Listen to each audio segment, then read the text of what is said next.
His exact words were, "I don't want to be your father because I'm busy parenting my boys." To a child? To a 12-year-old. You, Amanda. Yeah. That's like a stab in, like... Yeah. He could have just blue ticked her. He could have blocked her. And I think for me, that's my chat, that you did not have to say that. You could have just blue ticked her. Honestly, you didn't have to say anything to her. And you could have said that to me. Because he had never said that to me. And I guess he never had an opportunity to say that to me because we never spoke. The last time I spoke to him was the time I told him I was pregnant. Hi everyone, my name is Promise Makunyane. I am also known as Mrs. Law. Welcome to my podcast and thank you so much for always stopping by. This is just a place where we have unconventional conversations, real conversations that are making even myself uncomfortable. But I truly believe we need to have these conversations, and today's guest is none other than Amanda Ndlangisa. She is a mom of 2. She is a YouTuber, a content creator. She calls herself the Millennial Mom. Welcome, madam. Thank you for having me. Welcome. Thank you for coming through. And I was actually still thinking that you are your baby daddy's worst nightmare. One thing about you, you are your baby daddy's worst nightmare. So you call yourself the Millennial Mom. Yes. Why the name? A couple of years ago, when I wanted to get into content creation, I was just like, I don't want to be Mandy or, my name. Yeah. And I tried to figure out what kind of mom I am because I knew that my platforms is going to be about motherhood. And I was just like, okay, I feel like I am the millennial mom. Most of us are actually in this generation. 100%. So I was just like, then why not just coin it? And call yourself the Millennial Mom. I love it, and it's so unique. Thank you. And let's go back to, I was about to say introduce yourself, but I guess people will get to know you as we are going. I just want to dive into when you're a child, right? How you grew up. Yeah. I know you from Durban. Yes. Tell me about you growing up, and I'm interested. I'll tell you why I'm interested in how you grew up. So I grew up in a township in Durban called Inanda. Very poor, but we tried. I grew up in a matriarch family. There's my grandmother and my aunts and my mother. My dad, my mom and my dad are not married, so he would come, so he'd visit us. So we have a great relationship with him. I have a little sister.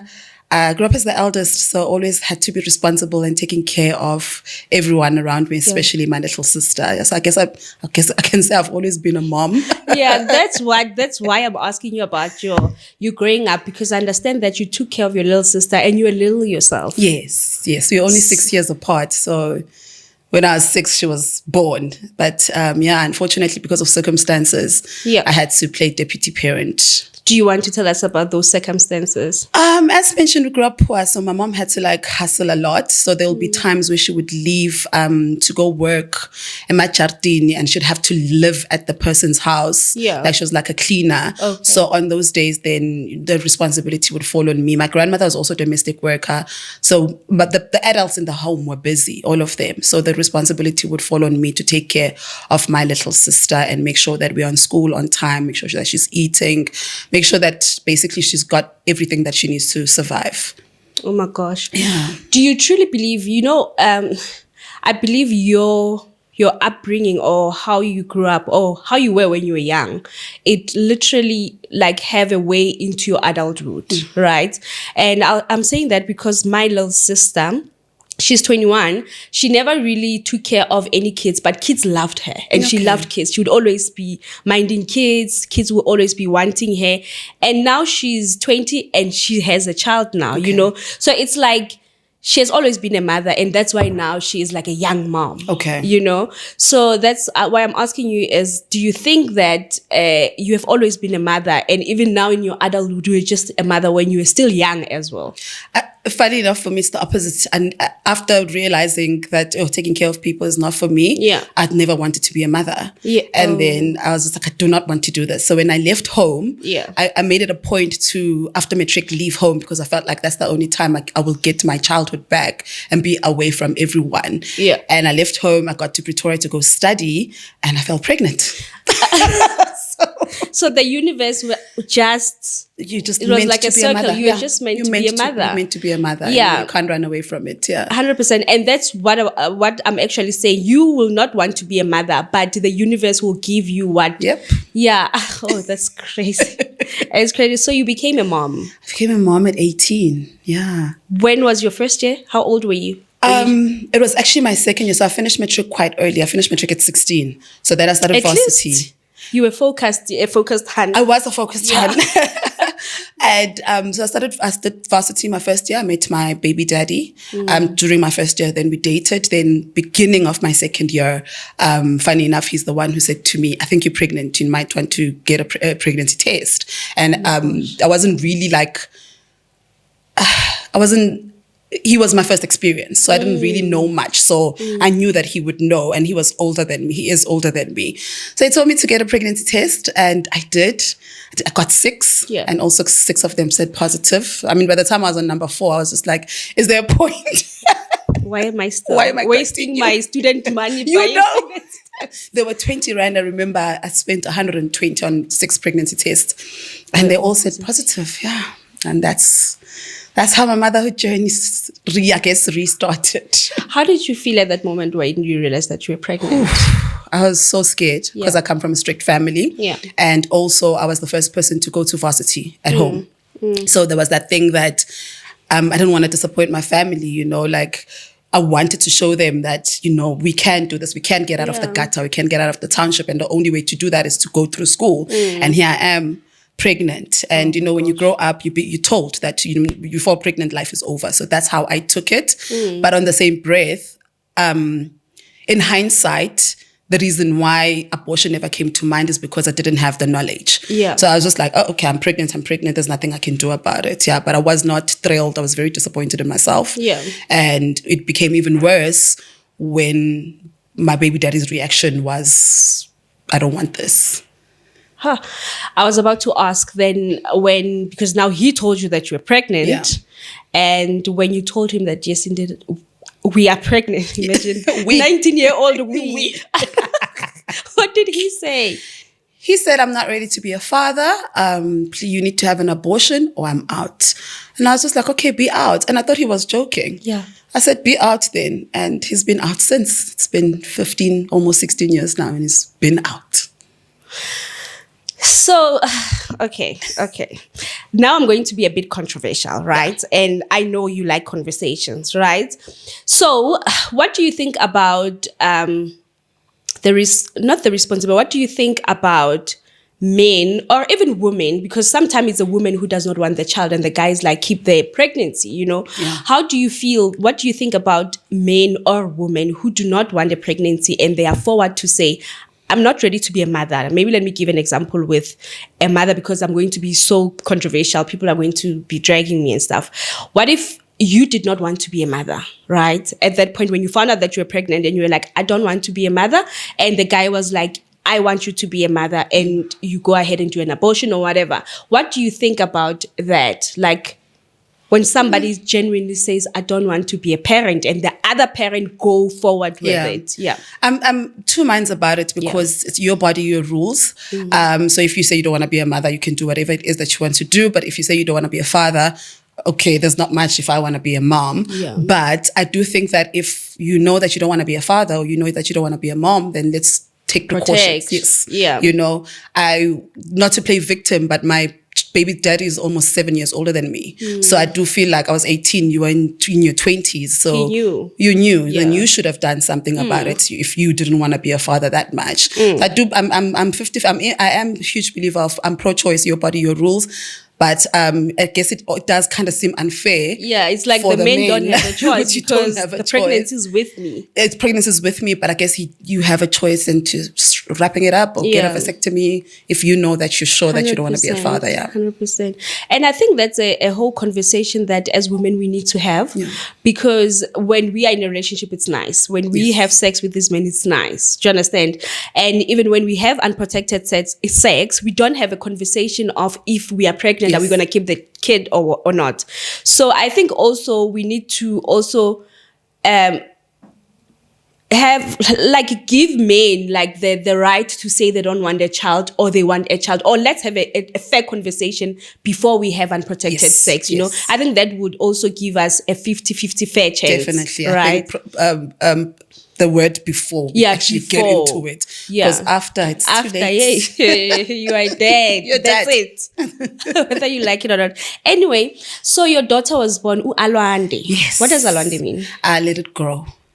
Oh. So it's Alwande Uthando, so let the love grow. My mom named her that. Okay. Because I guess she still is my mother's child, because I gave birth. My mom sat me down and she said, you know what, because you're already in varsity, I will let you finish. Oh, wow. So I gave birth on a Monday, and the following Monday I had to go back to school to write exams. So my daughter has been my mother's child up until a couple of years ago, when I decided, you know what, I need to be a mom now. So yeah, my mom named her Alwande, and funny enough, her paternal grandmother named her Umpile. Also, the paternal came through. Oh, yes. Okay. He's the only one who said he doesn't want this. And I was just like, okay, okay. Yeah. And then months went by and I'm just like, okay, cool. I Black people, you know, we have traditions, we have culture we need to follow. Yeah. I don't care if you want this child or not, but your family needs to know, and my family needs to know that So we went to his home. My family came into his home. We did the whole Biggie Sisu thing. Luckily, he never caused drama. He was very much, it's my child. It's just that personally, I'm not ready to be a father. But the mother, his mother, was very accepting. Yes. She's got 3 sons, and I think that when she found out that I'm having a girl, she was like, finally, I can have a girl, you know. Very supportive throughout my pregnancy. Even when I gave birth, they flew to Durban to come for my birth. She and her other 2 sons and the grandmother, and the Alwande's great-grandmother, And the daddy did not come? Never. He's never even met her. Till this day? Till this day. She's 15. Whenever she goes... Is this his firstborn? Firstborn. Yeah. Whenever she goes to her paternal grandmother, he makes sure that he's not around. Like, he deliberately makes sure that he does not. How do you feel about that? It's heartbreaking. It's getting emotional. It's so heartbreaking because he's got 2 other kids. Yeah. And so Alwande has a relationship with his second-born. And does Alwande have a relationship with the second-born? With the second-born, yes. How did they meet? The grandmother facilitated that. Oh, wow. And then the last-born is with the wife. And obviously, she's probably not trying to be involved with this drama. So I guess she just maybe doesn't want her child to meet with mine. So it's heartbreaking because when she knows that she's got 2 brothers, you know, but she only has a relationship. She only knows one and has a relationship with one. And knowing for me that you, as a father, you have an opportunity to actually just meet your child and be there for your child. She's even old now. You don't need to speak to me. Speak to her. Go and fetch her wherever. So the second born is also from not his marriage, right? No. So then he's present in the second born's life, but he's not in. I would assume that now he's drunk in love in the marriage. Now he does not want to be, you know. But even the second born is present. Not with. Is present. It's not with the wife. No. So he's got 3 kids with 3 women. It's me, the second born, and the last born. The last born is with the wife. He's present for the last 2. And just not the first one. And for me, it's just always will never make sense to me how.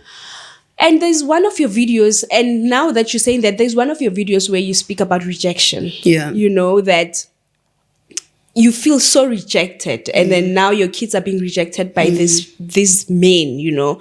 And Alwande, you said when you were in Durban 2 years ago, your child, Alwande, your firstborn, called the dad, and the dad was like, she asked the dad, when are they going to meet? And the dad was like, no, I'm busy parenting my other children. My boys. His exact words were, I don't want to be your father because I'm busy parenting my boys. To a child? To a 12-year-old. You, Amanda. Yeah. That's like a stab in, like. Yeah. He could have just blue ticked her. He could have blocked her. And I think for me, that's my chat, that you did not have to say that. You could have just blue ticked her. Honestly, you didn't have to say anything to her. And you could have said that to me. Because he had never said that to me. And I guess he never had an opportunity to say that to me because we never spoke. The last time I spoke to him was the time I told him I was pregnant. So are you serious? Yeah. So fast forward 12 years later, she's starting to ask questions. So I was just like, I personally don't think that you need to have a relationship with this person. Then she went above me and went to her paternal grandmother. Then she gave him his number. Yeah. And she reached out to him behind my back. And obviously I find out now because my child is breaking down in front of me because of what this man has said to her. And yeah, I don't even understand how you can, if maybe he hates you because it looks like he hates. He clearly does, yeah. And everything that comes out of you, which is your child. Yeah. You know, I do not. And he might say he hates you, but he's just a hateful person because so many, it's 15 years later. There's no way you still harboring the very same. There is no way. Absolutely no way. way. There's no way. Whether you hate a person 15 years later. There's no way. You are a hateful person yourself. He's an evil person. He's an evil person. Yeah. So now your child is 15 now? Yes, just turning 15 in September, next month. Yeah. How does her conversation... how does the conversation with the other sibling go? Like, what are they talking about? Is she not just breaking up because now the conversation is obviously, I was with my dad. Yeah. And I'm sure she just wants to know about her dad. And there was one time I dropped her off and the brother was there. And he dropped her off where? At the grandmother's house. Oh, okay. And, he said something like, oh, let's go to my dad's room. And you could see that she was just like, she doesn't talk much and she doesn't ask much, but you can see from her facial expressions that she's obviously hurt. Like, you know this person. He's both our dad, but he's more of your dad than mine. And he refuses to meet me. He refuses to talk to me or see me. So I know that it's definitely not easy for her. It's very, very hard to accept that. It's not that you can't be a father. Yeah. It's just that you don't want to be my father. Because you can't, I don't know if he's a good father, but you're a present father to the other two. And your firstborn, your only girl, the only girl. Yeah. Actually, the only girl in the whole family. In the because entire even the mother family, yes. Entire family, yeah. Why do you think that's that? Mandy, Nane, I would be asking questions. Why do you think that's that? I don't know. I think that also Nami, the reason why I was able to get through so long without talking to him is because I just blocked everything. Yeah. I blocked everything. So I've never really had to ask myself questions. I've never had to sit and reflect. But lately, obviously now, because I have to answer to my daughter, I do kind of ask, and I just never could find an answer. How would you hate and resent your own blood like this? Yeah. Hate me. Maybe have a relationship with your child if you hate me. Oh my gosh. Yeah. Have you ever tried to speak to the second baby mama? No, me and her. Tell her when you are the matriarch of the baby mamas, you're the first baby mama. I'm the queen baby mama. You must go to the wife and say, hey, I'm the queen baby mama. I was here first. No, I've never had a reason to. Because she was with him when I didn't care for him to have a relationship with Alwande. Okay. The only person I've ever tried reaching out to was the wife. Yeah. Because now you are with him and now I need him to have a relationship with this child. Yeah. So the second one, no, we've never really. How did the conversation go with the wife?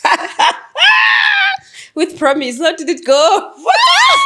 Oh, Mrs. Law. You Mrs. Law. I'm going to take a sip for that. Oh my gosh. So what happened was, the year before my daughter reached out to him, I reached out to him. We have a lot of mutual friends. So I just asked one of them to give me his number. I reached out to him and I was just like, listen, we need to meet. And because my child is old and she's asking questions. So we met up for lunch and he then told me that, I think it was in May when we met. You and the wife? No, me and the baby daddy first. Yeah. He told me that it was in May. He tells me that I must give him until September, which is Alwande's birthday.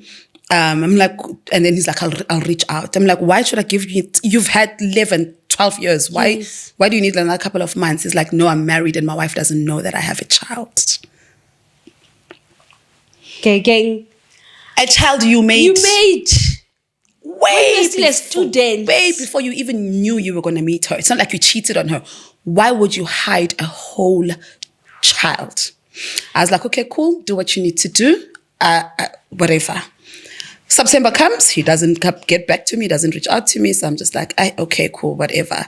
Then the following year, Alwande then reaches out and he tells her that he doesn't want to be her father. I'm just like, whatever. Then when she starts high school last year, then the bills, the invoices are coming. I'm just like, oh, you've had a break for 13 years, too long. It's time that you start helping out. So in 2021, when I was applying for school, I knew how much the school fees was. So I started sending him things like that. But you're going to need to start paying maintenance. I've left you alone for this long. Yeah. He lies to me, tells me he was retrenched during COVID. Or he just had a story after story after story.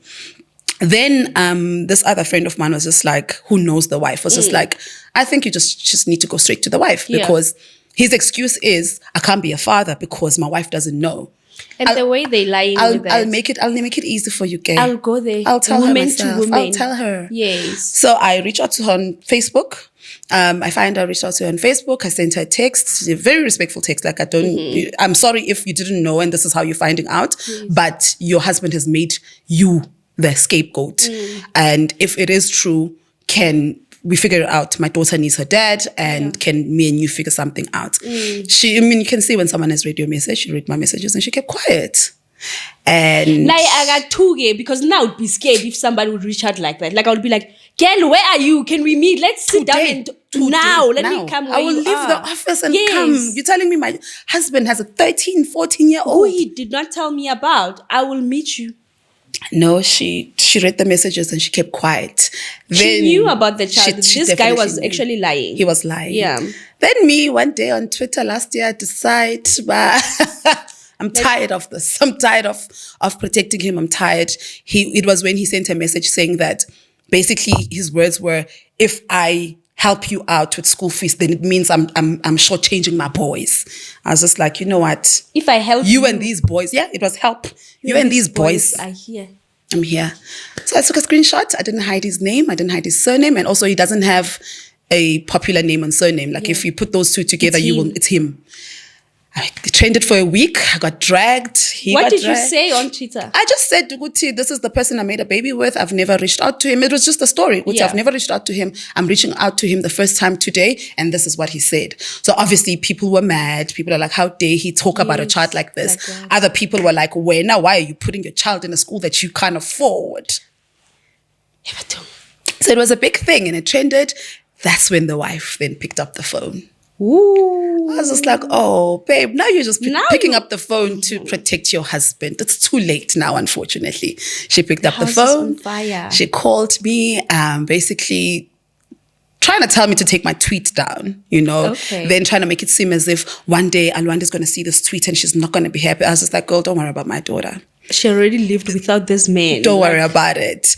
And then she was just like, well, do whatever you need to do. And I said, I'm taking him to court. She was just like, well, my husband doesn't have any money. If you take him to court, you're on your own. I said, let the court decide. And the court decided. And we've never had a conversation since. Ever since. Everything's been done through the court. Everything was done through the court. We literally went through the court process and it was the best thing I've ever done because it just eliminates a lot of drama, eliminates a lot of conversations that don't need to be had, especially with people who obviously don't care to have those conversations. 100%. I think the maintenance will speak about it at the end, right? And so life continues with your first child and then you have your second baby. 12 years later. Yes. you have your little girl, Umilani. She is? She's 3 now, yes. She's 3 now. Yeah. And there's something, tell me about when your relationship with Milani's dad and how she came about. Because there's something that I've always wanted to ask you, right? That people never ask you. I'm like, did I know? Is that the question? Yes, that's the question. Because, tell us, then I'll ask you the question so that people can know about this guy. I'm like, you know what? Mendi ukhuluma I want her to go this way because you're not the first one to say, wow, you are so good with your words when it comes to this part of it. Like you don't go there. I don't think out of respect, but I mean, at this point, there is no respect. There's nothing. So we met at work. in 2019. Yeah. And just, I think it was, for me, it was just love at first sight. I was like, who's this man? Is he a charmer? Oh my God, he's so beautiful. I'll show you his picture. Baby daddy. I'm joking. You're the wife, Garofura again. Garofura Msadi. I'm going to beat her after this. Yeah, just like, who is this guy? He's so beautiful, smart, intelligent. And we hit it off. We hit it off the beginning. Then our relationship was casual in the beginning. It was very, very casual. Then we started getting intimate, and not so long after that, everything was very, very fast. I felt pregnant. Tell him that I'm pregnant, and he was very happy. Oh. He was very happy. And I was just like, oh, okay then, Yes. Because I didn't expect, because we were not we hadn't defined what we were doing. Yes, we were just seeing each other every day, spending each other while he was spending his nights at my house. Nice. God, we lived together with that man. Where was the wife? That's the $1 million question. Oh my God. Oh my God. I'm a daughter, guys. I'm a triple six. I'm a triple six. No way. I'm a daughter, I promise you. So yes, I'm actually going there. Yeah. So you mentioned that this man was married, but you don't speak about you dating a married man or making a child with a married man. Yeah. Tell me. And why I'm saying that is because anyone can have a child with anyone, you know. Even this married men, they go around having kids, you know. So my question is, when I heard you now dragging the wife or saying the wife said she does not want to be part of your child or something like that, I was like, that's where I'm like, Mendy. But then now you went to have a child with this guy whom you know that was married to her, and then now you guys have a child, and now she needs to step up, or now she needs to be nice to you and stuff like that. Have you ever thought about how she's feeling about the whole thing, you know? So just to backtrack a bit, didn't know when I made the baby. Okay. Yes. But I would assume, and why I'm saying that is that I would assume that in my workplace, I know men that are married and men that are not married. Yeah, you would think that, ne? Yeah. You would think that. There was a rumor, and I have to say that I think I just didn't want to take it, and I didn't want to believe it. Yeah. Also because of the things that he was telling me. Yes, you know, when you think you're in love and the things that he's telling you. And I think that, as women, we need to consider whatever, but we need to consider each other's feelings. But it's these men. Like out of respect for her, the things he was telling me, it didn't say he was married. Yeah. His actions did not say that. Yes. Then when I told him I'm pregnant, he was happy. But then he says something that for me, I'm like, he says to me, you know, I've always wanted twins, but I didn't think that I would get them this way. That comment skipped me. Yes. In my head, I'm just like, does he think I'm having twins? How does he know I'm having twins? What's going on? But it skipped me. I'm just like, okay, whatever you say. We continue, but because we worked together, the company we worked for, there's no dating rule. Yeah. So I figured, good, you know what, they already know that we're dating and it's not a problem, but once I'm pregnant, it's clear, like I can't hide it. They know. So I tell him, you know what, I think I'm just going to resign because I know that should they find out, the woman will always take the fall. 100%. So I resign, and then on my last day, it was a Friday. I spent it with him. That weekend, actually, I spent it with him. He leaves on Sunday. How far along were you with the pregnancy? 4 months. That weekend, I spent it with him. He leaves on Sunday. Then Monday, I get a phone call. Yeah. I get a phone call from someone saying, hi, my name is, and I am this person's wife. Hey, boo. I'm just like, okay. I think I hung up the first time. Yeah. I hung up the first time because I was just like, okay. Then she calls again and she says, please don't hang up. We need to talk. Yes. I'm like, okay, cool. I was with my sister and my sister's just like, you better not hang up because obviously you need to talk. Then we talk and then she says to me, I've always known about you, but I recently found out you're pregnant. That's why I'm calling you. So I'm like, what do you mean you've always known? I ask her, what do you mean you've always known about me? And how did you know about me? Yeah. And she says, I have my ways. And she's like, I'm just calling you now because you are pregnant. So I'm like, okay, cool. Then she says to me, how far are you? I'm like, I'm 4 months. She says, no. How far are you in weeks, days, hours, whatever? Oh, gosh. I'm like, I'm 18 weeks. She's like, oh, I'm 20 weeks. So, I'm a twin apuma lapho. I mean. So, Ushaying both pregnant. Yeah. So by the time I told him. Yeah. he already knew that she was already 2 pregnant. weeks. Yes. I'm just like, oh, okay. And he was happy about your pregnancy. That's for me. I'm like, okay. And then I say to her, I'm due in March 2020. I'm assuming if you're up 2 weeks ahead, you're probably also due in the same month or week before. Yeah. How about we have this conversation in April? Because I'm so scared of whatever it is that you're going to tell me might give me a miscarriage. And Nami, the things I might tell you might give you a miscarriage. And at this point, none of us should be losing children. I was just like, okay, I guess. And then how was the relationship then with the man? With her husband? With me and him? Yeah. Baby had left my house the previous day. We were on cloud 9. We weren't thinking of names. If it's a girl, if it's a boy. Cloud 9. Did you, I want you to be honest. You thought you with this man, you were going to be in a stable with this woman as well? No. See, the thing is, he lied a lot. Yeah. He lied a lot. He made it seem as if, the typical story that they tell. The thing is, I had never been exposed to that. Yes. I had never been exposed to the kind of lies that they tell. We're just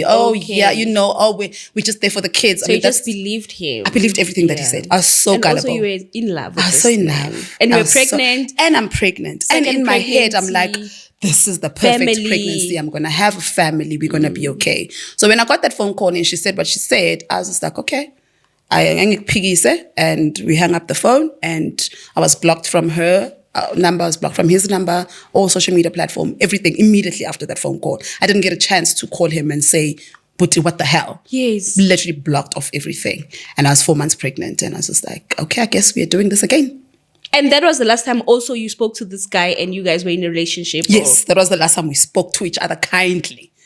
Everything that followed after that was not fun. It was not fun at all. I had the worst pregnancy. I imagine that she did too, because I would have the worst pregnancy. Yeah, yes. Like he would say, he started obviously, I think, to sanitize his image. Yeah. He would say things to our colleagues, his colleagues, my former colleagues, that obviously weren't true. And then they'll obviously come back and tell me, this is what he's saying. Yeah. And I'm just like, oh, excuse me, what? All these things. And obviously you're telling these lies to these people who knew we were together. Yeah. So if you can lie to people who knew we were together, imagine the lies you were telling your wife. Now imagine the lies you're telling me. So there was a time where I was just like, okay, I do feel bad for this woman. So that's why for the pregnancy, I was just like, let's try to have a smooth pregnancy. But it wasn't. For the both of us, it wasn't. We had a lot of fights, me and her. There was just a lot of animosity up until I gave birth. Like, Sahamba Sayobigi Sisu, we did all the traditional stuff. So you went to do a Sisu at this guy's family home. Yes. Yeah. Okay. They were very accepting. Another thing I'm going to tell you, in-laws are not your friends. No. They're not your friends. Haibo, no. Hey! Because, wow. I want to ask, where was she? Like, was she also at the family? No. We had a lot of family meetings without her. She was at the last one. And that's when I'm telling you about your in-laws are not your friends. So culturally, 100%, So culturally in Zulu, your parents, you told them that this person is married. And then they would still go to the house and stuff like that. It's cultural. It's cultural. Whether he's even if he's dead, it needs to. This family needs to know that you need to acknowledge, or not acknowledge, but you need to. So my parents came with my aunts and stuff. We set a date with his family. We went to Abigi Sisu, very accepting, very happy, very. And I know you went through the church because you could not get hold of them. Couldn't get. I they blocked me. They blocked me. And as I said, with my first pregnancy, I come from a traditional Zulu family. They want to know who the father is. The first question you ask at home when you say I'm pregnant is, what's his surname? Yes. So that we are going. Where does he stay? We are going. Oh, so I went through, he blocked me. Yes. I first went through his aunt. Proper channels. Like I went through his aunt and his aunt was just like, I'm on the wife's side. I'm like, I don't care whose side you're on. You're about to have a little niece or nephew. I don't care at this point whose side you're on. I just need contacts of abantu abadala so that I can pass it on to abantu abadala basekhaya. She was just like, oh no, zibon ukuthi wenzenjani. I got okay, uzozibona. Then I went through the church. So it's just like, thing is, people forget that when we're dating, we talk. I know things about you. I know what church you go to. I know your pastor. I know you. I know your pastor. I know a lot about you. So obviously. Yeah. So I went through the church, and luckily the church was very receptive, and the church said they would facilitate a conversation with his father. Yeah. Then they did, and then his father reached out to me, and then that's how sakhona ukuya kuyobikisiso. And then they accepted. They were very loving, very accepting. It was not what I thought it was going to be. So when you got there, they didn't say anything about the wife? Not necessarily. Yeah. Not necessarily. Well, towards the end, they lied. They lied. Well, he lied and said that... he was there. He was there, yes. He lied and he said that his wife had a miscarriage because me and her are fighting. Only to find it was a lie. The baby, Milani, has a twin. So there was no miscarriage. So she did come up a little bit. Yeah. But the conversation was mostly about us, the pregnancy, moving forward. What are we going to do about it? And then we set up another meeting when the child is born. Then we bring the child. Yeah. So izinto zamasiko and all of that stuff. But yeah, she wasn't mentioned much. Then I went through the pregnancy. The father, especially, my baby daddy's father, was very involved and concerned in a lot of things. Yeah. So he was a proper mdomdala who was just like, you know what happened kunesisula. Then we had a loss. And obviously meeting. Because you got them through the church, he does not want to taint his image. At all. We spent an hour discussing why I went through the church. And I was just like, well, I couldn't get through to you. So what do you want me to do? I know. When you said that my baby dad is in the West Nightmare, I'm like, I am. I think that I hope that his run-in with me teaches him a lesson moving forward. If you ever think of cheating again, or if you ever think of messing with another woman again, just remember, I hope you find another Mandy. Yeah. Yeah. But don't you think it hurts you more than it hurts him? I know for sure it doesn't hurt him. I think the only people who are hurt in the situation was probably the wife. The wife and I, and I feel her pain more because you are creating this home and you just married this person. Because when I started doing my digging, when I found out, they married a month before I met him. Okay. And so you can imagine finding out, we just got married and you have this girlfriend. Then I find out that apparently she's okay with him having girlfriends. The only problem was that I felt pregnant. So it made sense why she said, I've known about you. It's just that now that you're pregnant. So I was just like, okay. Hamara, what do you expect? If I'll say I'm okay with my husband having multiple girlfriends or having girlfriends, I have to know that babies are going to come home. One of them are going to come home with the baby. Yeah. There is no way that he's not going to come home with the baby one day. Do you understand? So I think I felt her pain. And when we had that phone call and she said, I'm going to be a single mother, whatever, I didn't take it to heart because I was just like, she's just hurt. She just hurt. She'll come around. We'll be fine. And no, it wasn't though. She said what she said and she meant what she said. We had a family meeting. Everybody accepted the child and she said she's not going to accept the child. And so the last meeting she was there at the husband's house. So the last meeting she was there and the mom was there. Her mom? No, my baby daddy's mom. Okay. Who obviously does not care for me. So what happened was, just to backtrack to make you understand why the mom also hates me. Yeah.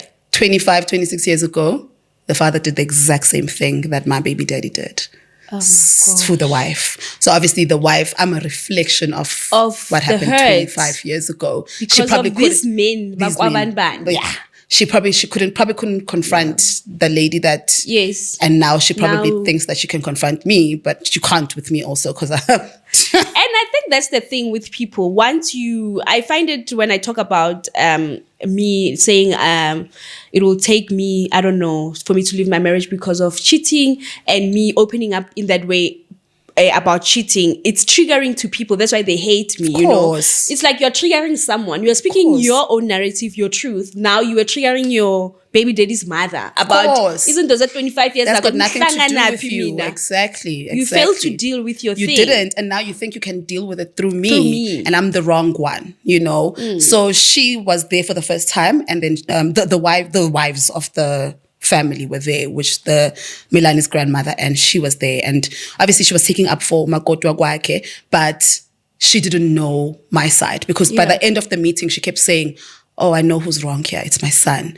So obviously the son was telling them whatever it is that we're telling them. But now all three of us are here. You can't lie. Yeah. You can't lie and say, I was a one-night stand or whatever it is. Now I'm telling you, I will here. show you stuff as well. Exactly.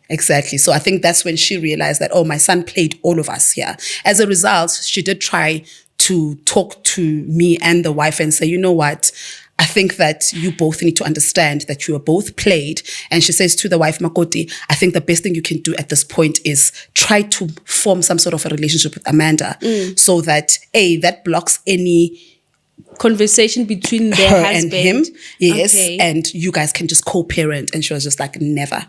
And I wish that she did, because things would have been so different. Because and I think that maybe, obviously, I don't know why she said no, but I don't think she realized that by her saying no to that, she's giving him the ammo to continue doing whatever, because in the background. Because that's what he did, still does. So it's just that thing, Guti. I would have personally loved to co-parent with her, but there were things that she would say, like, she said she was going to kill my child. So I'm not going Wives, to. So that's why for me, it was just like, you expect it to be you forgave the man for cheating, right? Yes. So you need to forgive what comes with it, accept what comes with it. And it's fine, guy, if you don't want to forgive and accept, but don't threaten my child. Like, she literally said, if this child comes anywhere near my house, I'm going to kill her. She sent me a text. She also has anger issues, because I don't think I'll get to that, Amanda. I won't even get to that. If anything, I'll just say, both of you guys made the child angingeni. That's the least I could say. And I think that's the best thing you can do. Because now I do feel like sometimes this thing of, let's say you are the wife, and in my situation, then I have a child with Mr. Law, and then you and I have to co-parent. And then it takes away his responsibility, because now everything falls on you. If Milan is sick, I'm calling you. Yeah. I'm like, Mrs. Law, Milan, it's 12 o'clock at night. Come get us. Yeah. And come get us. And you know what? I think that's one thing that baby mamas do not understand, ne? It's the fact that they thinking, you guys are thinking, or maybe some, because in your case, I think that's the case. You guys are thinking the wives are there to block the fathers of the kids, not to send you guys money, not to see you guys and everything. And in my situation and in other women that I've met, we are actually the catalyst of a lot of things that you guys don't know about. And that's why I'm like, you can say a lot of things, but you'll never come and say 1, 2, 3. But you know why we think like that? Who's the reason why we think like that? 100%. And that's what I wanted to speak about, that it's so unfortunate, because I would sit here, I'm sitting here, my husband has got baby mamas, and never in a day have my husband ever badmouthed one of his baby mamas to me. He has never said bad things about his children, bad things about them, whether by Nzen, I would be lying. My husband would say, about you. No, I'd be lying. I don't know, maybe he talks about me, but to me, my husband does not speak bad about his baby mamas. I think though what he is to you probably is to them. Yeah. Because in my situation, my baby daddy talks shit about his wife. And I know that he even talks, that side. And I know for sure, because during our meetings, some of the things that she would say, I would like, that's him. That's him saying that, you know. And he says so much shit about her to me. And I know for sure that you talk shit about me to her to obviously cause this divide and cause this confusion and cause this fight. And obviously when me and her fight, he benefits. Ish. He benefits because when me and her fight, he can still come around. Yes, and go to that one or go to that one. He can have his cake and eat it, depending on if I allow it or not. So it's one of those things where even when the wife said, no, we can't co-parent, I'm just like, you don't understand that it's actually benefiting him. Because if me and you don't talk, you won't know that he's still trying to get with me. And if me and you come together and be against this one, I'll tell you, I'll be like, with all due respect. I heard that he's dating whoever now. You know? I'll be your security guard, girl. We can co-parent now. We can have our lunches, take our children to Papachinos. We have twins. They can even go to the same school. We can get discounts. And that would be so great. And that would also take off. And why I'm saying that is because, like as I was saying, that most baby mamas don't know that the wives are actually the catalyst in the smooth sailing of stuff. Do you understand? For example, my husband's first child, when she came to visit, my husband is a businessman. He's always busy. So she spends most of the time with me, with you, going around, going to do her hair and all those kinds of things. You know, my husband can't do everything because he's working or he's doing 1, 2, 3. There are a lot of things, almost everything, you know, reminding. And people are like, yeah, no, baby, I don't have to remind you. Do you understand that I will remind my husband that, oh, did you pay the kids' school fees? Did you send me money for this? Did you? But with the baby mamas, it's like, I can't remember. No, even in the house, I remind him. You see, I think did you send me the money so that I can send Amanda the money? So I think that's that. Like, it's a catalyst. I'm a catalyst. So I think where we come from is that I don't know that even for things in your house, you remind him. In my head, I'm thinking that it's only just things that comes to my child, 100%. That pertain to my child that needs to be reminded. Then it feels like, oh, you don't want my child. Then it's a lot. And I think that the only way for all of this to be sorted is for the man to call a meeting between the two of us or the three of us, however many baby mamas he has, and set things straight. Not have like separate conversations, set things straight, and we'll figure it out there. So for me, I always tell my baby daddy, Milani's dad, me and him have an on and off relationship. Like 1 minute we're okay, the next we're not. When we are okay, I'm always saying to him that the only way for you to be able to co-parent effectively with me is if you, your wife, and I,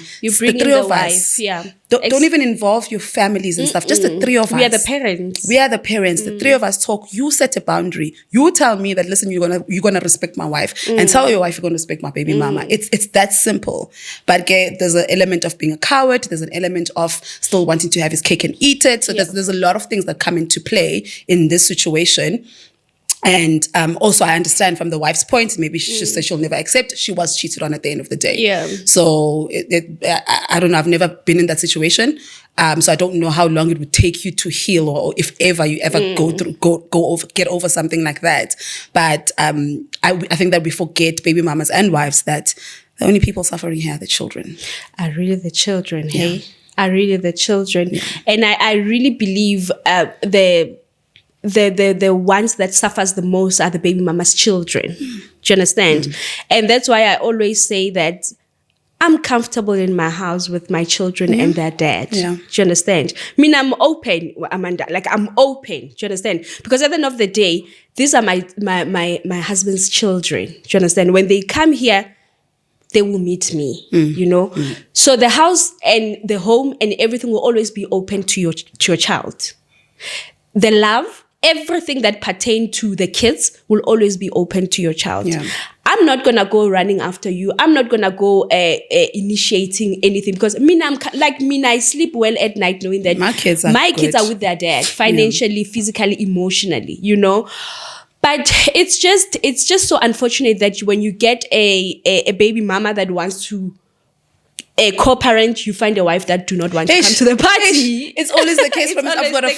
I've got a friend who wants to co-parent to the baby mama, and the baby mom's just like, oh, hell no. Fuck you. You know, and I'm just like, I wish you were my baby, like you were my baby daddy's wife. Like, you know, like you meet people and just like, why couldn't you be the wife? Like we would be so fine. Yeah. And I think that there's that element of wives thinking that, oh, you want my man, you want my man. You want my man. Of which, you say for me, if with my husband and his baby mamas, if he wants to go back, I can't control that. Yeah. I can only control what I can control. Yeah. Do you understand? But if you think that you want to come in here to cause whatever between us, this is your child that is being taken around. It's not my child. So you can sleep with a man however much that you want. But what about your child? Is the relationship being built? Because now you're still building a relationship on this, on lust or on sex. On lies also. On lies. You can sleep with the baby daddy for as much as you want, but will it fix your child's future? It won't. You know, so just go on the right. And the baby mamas use that the baby daddy still wants to be after me. I don't care. Go and sleep with him. Anyway, you guys made a child. Make another child while you edit, because I cannot even control it. Yeah. But what about your child? That's the thing. Because you are making a wrong base for your child. I think that when there's feelings, and I'm going to talk from my first baby daddy and I, then no feelings involved whatsoever, you know? So I'm always just like, yes, me and you and your wife could have co-parented so nicely. Yeah. So nicely. Because and they're even an older generation. Oh, I don't care about you. You don't care about me. It's very clear that we do not care about each other. Then there's this situation where there's a lot of anger. There's a lot of love still. There's a lot of hurt. Do you still love your baby daddy? I would say yeah. Oh, yeah. Really? I don't think I'll ever stop. Yeah. It's just that maybe I just don't respect him. Yeah. Yeah. So then then nothing could ever come out of it. It's just I love you and but yeah, I don't respect you. Do you still this because we are fighting so much? Do you think if it's the love, like Simba? Of course. Like in some Why do you think I don't fight my first baby daddy as much? I don't fight. You don't. And that's what I wanted to say, Uti. Can't do this one, but this one. I think this one hurt me the most. How many times did you sleep with him after everything? Well, after everything, we moved in together. So after everything, we had the baby. He came to the hospital. We spoke for the first time in the hospital, and he was just like, "We're going to make this work. Yeah. We're going to co-parent." He made promises. Tried to keep up with them, and then I think when the baby was about 4 or 5 months, he was just like, "Oh, we're getting a divorce, and I want to try with you. I feel like we didn't give it a chance." I was just like, "Okay, cool." Then we moved in. Baby. Come, babe. Like, come, baby daddy. We lived together for about 6-7 months. So I understand you. And those are the things that you don't really speak. I truly understand you, And I would be so angry myself. Yeah. I never speak about it because I don't know, when he was living with me for 6-7 months, I don't know what he told her. I don't know, if they were going... He was married and then leaving you for 6 and 7... this baby... Yeah, so my thing is, were they going through a rough patch? Was she at home? Because he told me they're going through a divorce. And it made sense because 7 months with me, you guys are going through a divorce. You're literally here every day. You're going through a divorce. And maybe they were, because there's no way my husband can live for 7 months. Thank you. Maybe they were. Maybe they really there's were. No and way. Then they decided later to fix things. But when they decided later to fix things, he forgot to tell me. And I think that's when Gail was just like, okay. No, Manja, I get you, because also I would think that you thought you had a chance. You thought it was a draw between me and that girl. It's like I could. No, I understand. Yeah, you 100%. like someone coming here. He even like showed me like some. I guess they were fake. Now I don't know if they were fake or not, but some application for separation papers between the two of them. Yeah. There will be times where she would call, because obviously they have a child together. There'll be times where she would call and he would answer in front of me. So she was the baby mama now. She became the baby mama. Yes, And she'll call. She actually really became the baby mama, because there was a time where I'm just like, please don't forget to send money for Ndlangisa, you know. And obviously now we are doing that. Then in my head, I'm like, okay, cool. We are back here. We are raising our family together. You are co-parenting with at that time I thought your ex-wife or your estranged wife or whatever. And then a couple of months later, I get the same phone call I got a year ago from her. Yo, I was just like, I want to get my No, this man. It's this man. It's this man. It's this man, and I don't think I'll ever forget. Okay, I can't forget him because I have a child that looks exactly like him. But like, I will never forget him, and I'll never forget. No, you will never. The things that he put us through. Both of us. Like, I mean, she's still with him, so she's probably fine. But I always sometimes sit and I'm just like, you're a strong girl, because what do you mean? Like twice.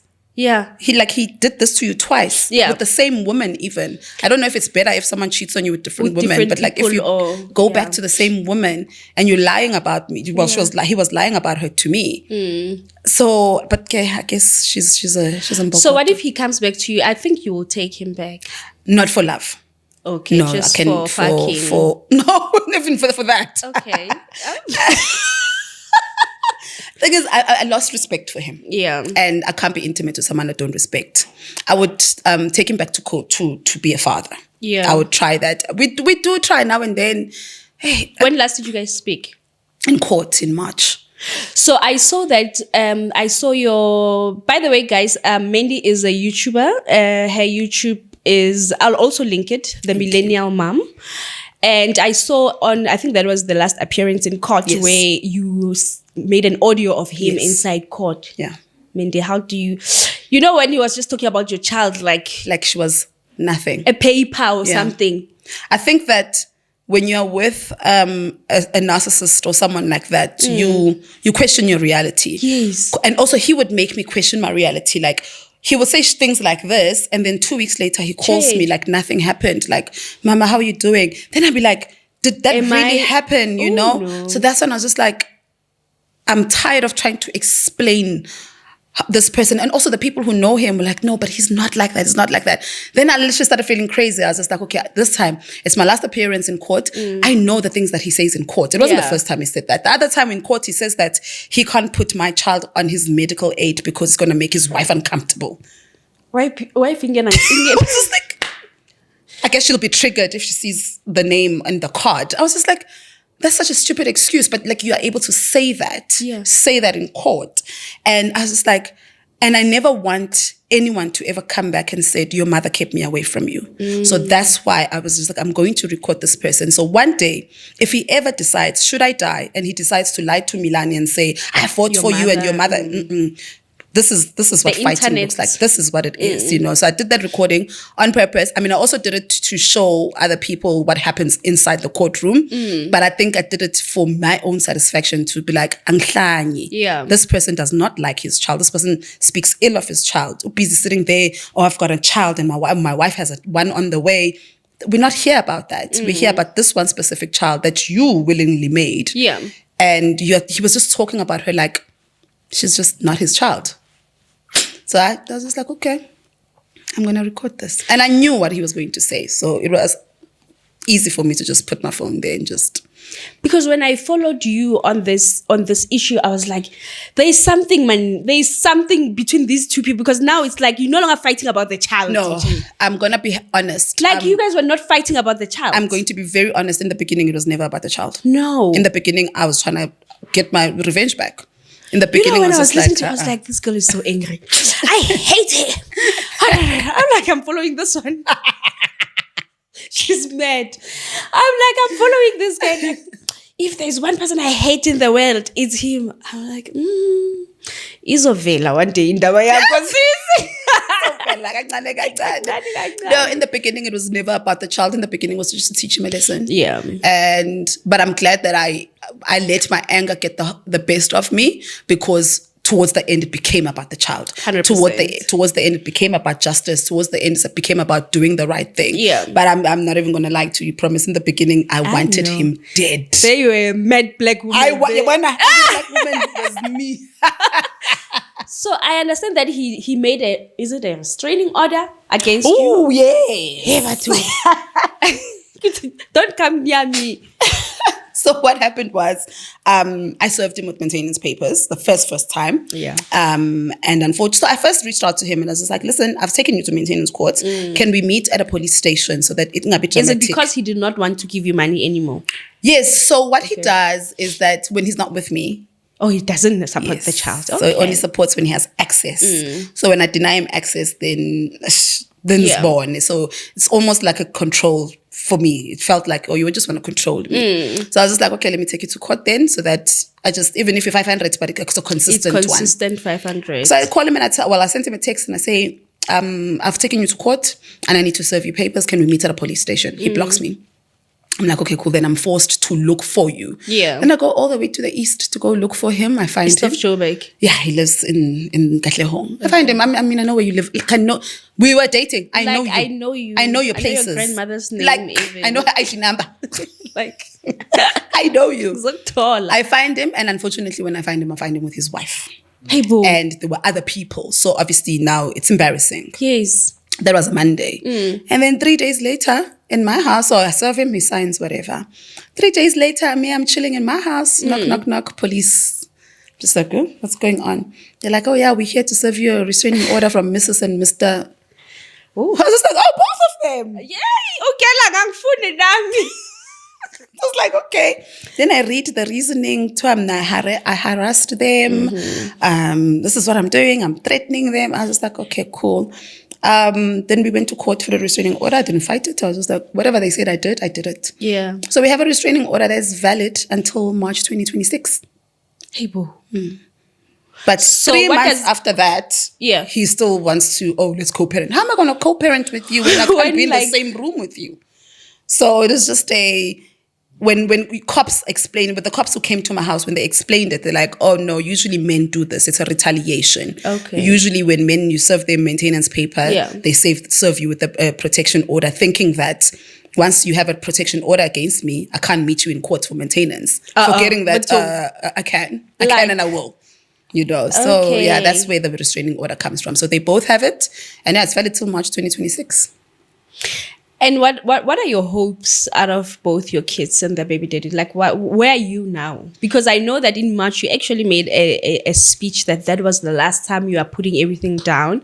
I could imagine it's so emotionally exhausting, and it's yeah. I think that anger is consuming, hurt is consuming, and you spend the whole day in court. Yeah. You come back, you're not in the best of space, but you have to be a parent. Ish. And I was just so consumed by the process. I was consumed by my anger, and I just got to a point where I was just like, no man, I need to be a better mother. And for me to be a better mother, I need to stop fighting these people. Yeah.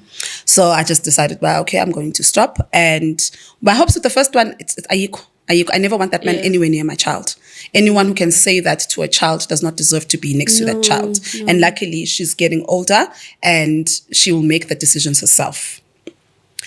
With the young one, I honestly have hope that everyone will come to their senses and we will be able to parent or co-parent. Or if you don't want to co-parent with me, you can co-parent with my mom. But I do have hope because of how the first one has made it clear that he hates my child. Yes. But this one... And she's still small, like still 3 years. Yes. With this one, you can see he's got a little bit of love for her. I'm sure he does. Yeah, you can, So I do hope that he will one day come into his senses and we can find a way to be civil and co-parent. I just hope when you are civil with him, you won't sleep with him, because I don't trust both of you. I don't trust the both of you. No. Oh my God. You know what? I think the wife must just take, especially with such a man, because I would never be comfortable with my husband discussing his baby. I would never be comfortable. Yeah. And even my husband has never even given me any and I think also sometimes it's when you make a platform for the father to discuss the baby mama. Like when I start and say, "Hi, yazu Amanda, ufuna what," and the child wara, then the husband, these men are so clever. They're like, "Oh, okay, this one." Then they just play along with, yeah, she said whatever. So for me, I also don't have a platform where I have to discuss with my husband in that way, blah, blah. No, I don't have that. And we don't really discuss these issues because they can be consuming. I remember the first baby mama, it was consuming, it is, It's so consuming that with the second baby mama, I'm like, I'm not going to speak about you unless I have to. We don't speak about her. Unless if there's something, and as I've said that, we remind our husband, not even remind, it's like, obviously he knows end of the month he has to pay 1, 2, 3, 1, 2, 3. Okay, did you pay this? Did you pay that? Okay, let me pay it. Even with a maintenance and all those things, we do that, and sometimes they would forget, like, did you pay for the school fees? Oh no, I didn't. Okay, I'll do it. Pay for it, all those things. But I cannot expect a baby mama to understand because she's outside, she doesn't know, and maybe they're fighting or whatever that the case is. So I truly, truly respect you, and I respect all baby mamas out there. If you can, just try and make a relationship with the wives or the main girlfriends or whatever, because at the end of the day, you can sleep with this man for as long as you want, but it doesn't serve your child, No, at all. It will never serve your child. Doesn't serve anything. Yeah, it will just serve you and temporary. And temporarily, it's temporary, and you're also still hurting yourself because now you're sleeping with this person that is going back to that. And also my thing is when you say we will sleep with that, I think for me it's just like, I do not respect deadbeats. So no matter what, that was when I told you that I still love him, I probably always will be, but my respect for him is literally 6 feet under. Like I look at him with disgust, but how are you okay? You're sleeping with, he's got now 2 kids at home. Yeah. And you're okay. And one of that, your kids is the same age. They're born a week apart. Yes. They look the same. what happens as a father when you look at this child and think, oh, when you're buying clothes for this child, what about the other twin that you so-called love? So I think for me, I lost all respect for him. And also when I made a decision to stop fighting him, it was because I made a decision to move on. Yeah. So I'm not going to move on while fighting my baby daddy. No, you will not move I will on. not. Like, how do I respect my now current man if I'm still fighting? The same way I wouldn't respect my partner fighting his baby mama. What for? 100%. And I think that is just a key takeaway out of your journey. I think baby mamas must go on your channel to learn like how you started to where you are. And it's a journey. We don't expect someone to just wake up and say, oh, I forgive my baby daddy. I let everything down. No, do what you gotta do, girl. If you have to sleep at the maintenance, go and sleep there, Do everything that you have to do until a certain time where you're like, I'm okay, I've tried, and I'm satisfied actually in everything that I've done. Anyway, we didn't even talk about you single parenting. But next time when I have you, we're going to speak about you single parenting, how it is dating as a single parent. I'm sure it's so challenging, especially if you don't have like help. Yeah. So I think next time we'll speak about that. But any last words to baby mamas? I think or any other thing you want to say to both baby mamas and wives. I think that we are powerful together. It is very because of what society and patriarchy has done, has made men the prize. So now we are fighting each other for this person. And if we came together, we would be so powerful. As mentioned, if we came together, girl, I will tell you that. And also you will know how I feel about your husband. 100%. The closer we are, you'll know. Man is never a threat, I'm not sanitizing baby mamas. There are baby mamas genuinely out there who will keep the children, who are bitter, who will use the children as a pawns and whatever. But most of the times, we just want a co-parent. We just want to parent, whether I'm parenting with Promise or I'm parenting Mr. Law. I just want help. I just want this child to be, I just want a break for a weekend. And together and you can also benefit from me, because I can also take your kids. Because there comes a time where, because they're siblings, there comes a time where I start looking at your kids as my kids too, because how you treat my child, like, oh, okay, she's safe here. And there comes a time where your kids will be comfortable with me. Oh, you'll call me and say, oh, man, do you know what? I want to go shopping, for the day. 100%. Bring them, but because of the patriarchal world that we live in, men are the prize. We're always fighting for these men. It's just so hard. But I promise you, together, we are more powerful than we are fighting. 100%. Yeah. I wish that I had, I wish that my baby daddies were I wish my baby daddies were good people, because I think they play a huge role on why the wives and I don't get along. Yeah, but also the wives, they've got their own brains, dude. That is also true, yeah. Because, like I say, we've got our own brains. I will never allow my husband to say I won't support the child or whatever. But luckily my husband is just even not that kind of a person, Because for me, it's, if you're saying that to me, what are you saying to that other one? And also for me, it always is, obviously you want your marriage to last forever, but God forbid it doesn't. Then now you can see your future. I'm the baby mama. You can see your future, yes. Once you're the baby mama, you'll be treated like me. 100%. Actually, Madam Speaker on TikTok, she made a video and said, should your husband die or your man die now, are your children safe? So now as a wife with a baby daddy that is bashing his own children, bashing the wife, not taking care of the baby, like the kids and everything, you already have a reflection of what would happen to your kids should you step out, should you die, should you guys be apart. And I even commented there, I was like, if there's one thing, I might not even be sure about my husband loving me forever, but I know he will love my kids forever. And when I met him, he had his first child. He loved his first child. And actually, that's a conversation for another day, because we broke up because of the child.